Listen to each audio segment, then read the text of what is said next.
All right. Hey, Peggy. I hope you had a good weekend, and that you enjoyed the Chiefs game. If you like football, it was pretty fun. So we will go ahead and get into our warm up as we talked about. When we get to stuff that will affect your grip and your wrist and your hand, I will tell you those things, and then or I will have you test and retest. So, but after we do our sensory, we'll go ahead and get in to our feet. What I'm going to have us do today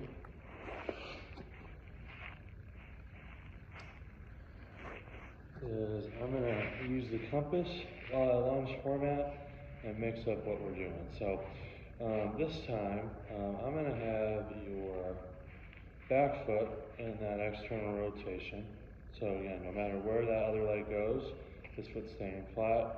As you do that, this foot, your lead foot, is going to be an internal rotation.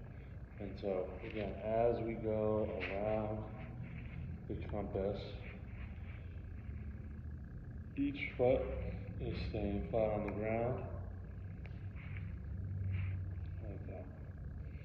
And so again, we're trying to make full contact with the ground in our rotation.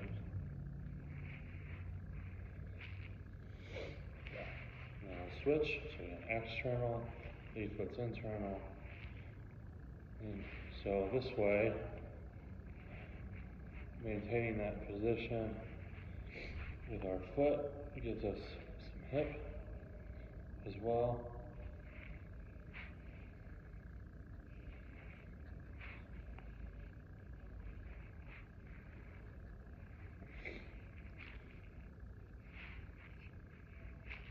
And good. Then we'll do our old faithful, our pegboard. Feet under us, hip drives in, hip drives out, foot goes down.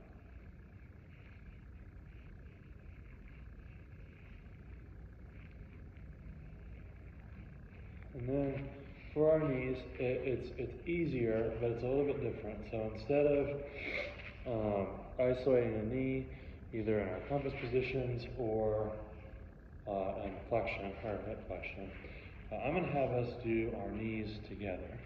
So to do this one, we're in our stance, and we're going to bend our knees together. We're going to drive them out to the right together. We're going to straighten them together. We're going to drive them to the left together. And so there's more than just my knees moving, but as they are moving, but I'm not so my knees are moving, but also my hips and my pelvis are moving, but it's not like my whole body is flying around. I'm trying to keep my body relatively still and coordinated to do this and the other side. And again, because of the way that we're wired and the way that our peripheral nerves work, that we are an X. So as I move my feet, it affects my wrists. When I move my knees, it affects my elbows. And so again, I want to mobilize those joints, but I also want to see if we can make some good things happen at your wrist because of that opposing joint relationship.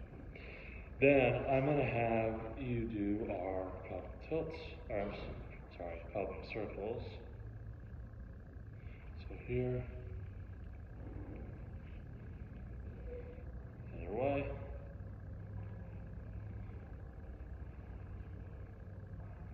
Good.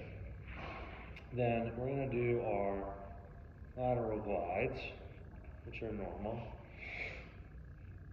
And then I'm going to grab, while I'm doing this, grab a chair that you can sit in. I'm going to grab one for me.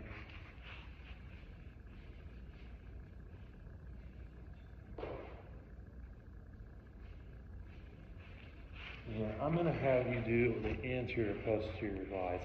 We have not done these in a while, but you're going to sit at the end of the chair. It doesn't matter what leg you pick up, it's just there to create some awareness. And you're going to think about pushing your chest out very proud and then caving it back. But so it's an anterior forward and backward glide. And as we do that, our head and shoulders aren't drooping. It's our middle back that's moving, okay? And you'll do about 8 of those. And then here's where we'll kind of get into some specifics. So, every peripheral nerve starts in your spine, so that's why I gave you that extra mobilization there. And so what I like us to do today is we're going to do a piano wave. So hold up your hand and you're going to move your fingers one at a time. So pinky to thumb, thumb to pinky, then thumb to pinky. And rhythmic, and try to make sure that as you move your fingers that you're moving one and then the other. You're not just clawing, but really separating. Then we'll go to our median nerve, and we're going to try this. So you're going to take your palm, you're going to extend it out, or raise your wrist, thumb goes across, shoulder rotates or turns out, then you drop your shoulder. So again, it doesn't need to be like down, just drop it. Head goes the other way, and we're gonna shrug, okay?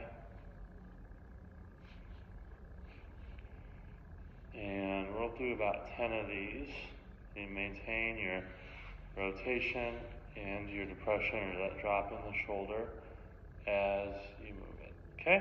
And we'll do about, like I said, 10 on each side, or 10 on the side that's bothering you. Then we'll go into our shoulder figure eights, and a couple off in front of you. Don't stop, just move out to the side. Don't stop, move completely off to the side.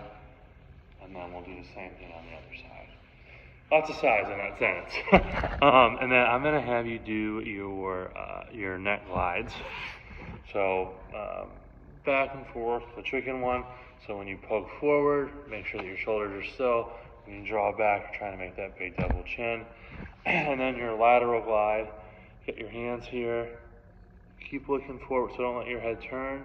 Make sure that you're keeping your head looking straight ahead as you do your glides, okay? But again, let me know how some of that new stuff goes, and if you notice any difference in your wrists and the way that they feel.